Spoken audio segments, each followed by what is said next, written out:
안녕하세요, 뮤직서커스입니다. 5월 15일 청계광장에서 국악인들의 대규모 시위가 있었죠.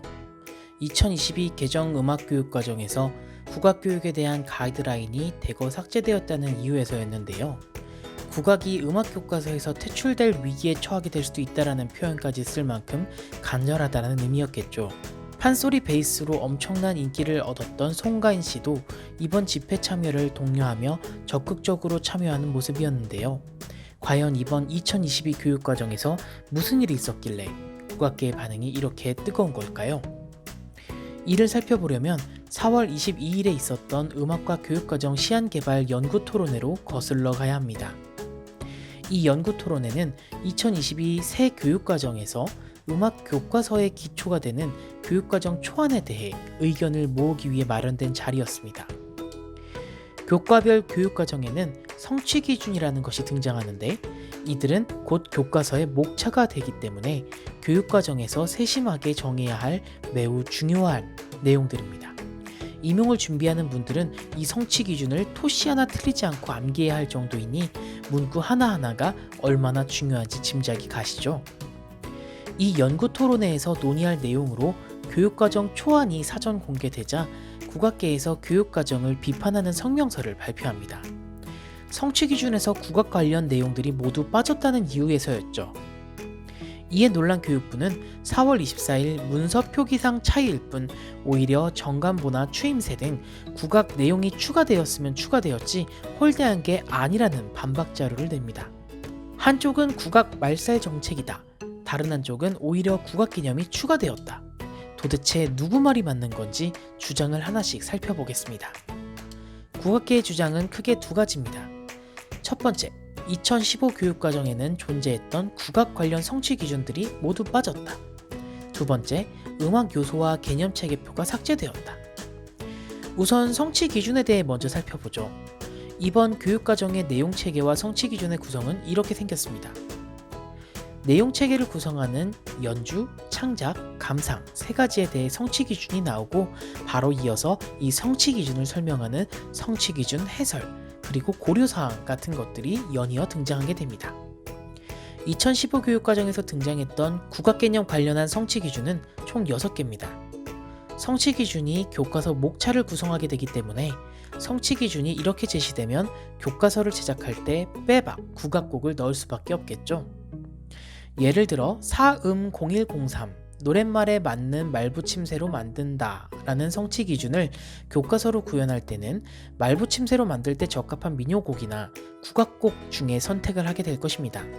말붙임새, 장단골, 국악, 문화유산, 국악 이런 개념들은 이 성취 기준을 국악곡에 적용하시오 하는 가이드라인입니다. 그런데 이게 2022 교육과정의 성취 기준에서는 앞서 살펴보았던 개념들이 하나도 없어졌죠.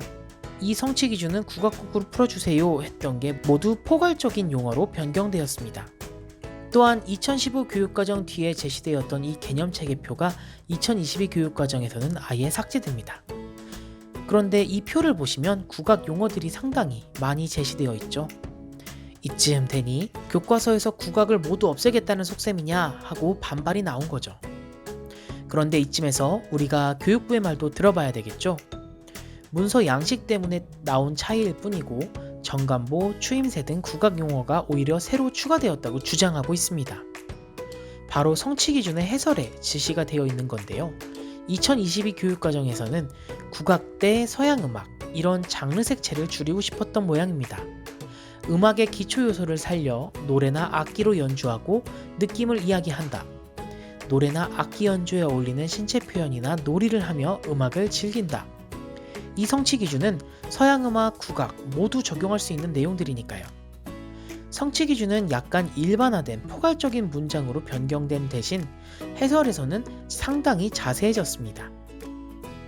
2015 교육과정에서는 성취 기준에 말붙임새, 장단골 등 국악 용어만 등장하고 해설에서는 한 문장 정도로 끝났다고 하면 2022 교육과정에서는 음악의 기초요소라는 포괄적인 표현이 사용되었지만 해설에서 이렇게 구체적으로 언급해주고 있습니다. 교육부가 오히려 국악 용어를 더 자세하게 다루고 있다고 항변한 것이 이런 측면이겠죠. 2015 교육과정에서 초등 3, 4학년 생활화 부분의 성취 기준도 생활 속에서 활용되고 있는 국악이라고만 제시되고 한 줄 해설로 끝났던 내용도 2022 교육과정에서 이렇게 제시되었네요. 기초 요소로 추임새가 추가 등장했습니다. 교육부 보도자료 기억나시죠? 나머지도 마찬가지입니다. 초등학교 5, 6학년 부분에서도 말붙임새가 더 자세하게 제시되었고 중학교 1, 3학년 부분에서도 국악의 위상을 조사해보자는 부분이 국악의 독창성, 국악을 비롯한 다양한 음악의 가치를 인식하는 것으로 구체화되었습니다. 마지막으로 개념체계표의 경우에는 표 자체는 없어졌지만 성취 기준 해설의 구체화된 개념으로 계속 반복해서 나타나고 있습니다. 이렇게 보면 양측의 입장이 이해가 되시죠? 교육부는 성취 기준에서 국악대 서양악의 이분법을 탈피하고 공통적인 음악 요소를 뽑아 포괄적으로 원론화된 성취 기준을 만들고 싶었었던 것 같습니다. 이렇게 포괄적인 성취 기준을 더 구체적이고 자세하게 설명해주기 위해 해설 내용을 구체적으로 보강했고요. 그런데 그 과정에서 과거 성취 기준에 들어가 있었던 내용들이 성취 기준 해설로 변경되었고 내용은 비록 자세해졌을지언정 제목에 해당하는 성취 기준에 있던 내용들이 해설로 이동한 것이 국악 중요도를 낮게 봐서 그런 건가 하는 우려를 낳게 된 거죠.